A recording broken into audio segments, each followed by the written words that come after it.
თუ ეს სამი პირობა არ გინდა შეასრულო, არც ბავშვი გააჩენას რა უნდა. ვინ არის ეს ბაბუა ჩემი საერთოდ? ოროსანი ვიყავი. შალვამ ჩამოაყალიბა ინდიას სკოლის. როგორი უნდა იყოს სკოლა? არის ადამიანობა პირველი და მერე ცოდნა. არის შენ ახსდა თუ არ დააყოლე ცარიელი მათემატიკა არაფერს არ მისცემს. სკოლა უნდა იყოს მორგებული თითოეულ ბავშვზე. სკოლა მე ვარ. ამონაშვილების სამი თაობა, სამი განსხვავებული ცნობიერება გაერთიანებული საერთო ღირებულებით.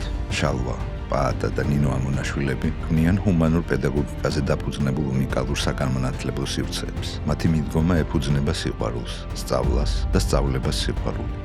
ჯერათ, რომ განათლების სისტემის ამომავალი წერტილი უნდა იყოს ბავშვი და მისი ინტერესები.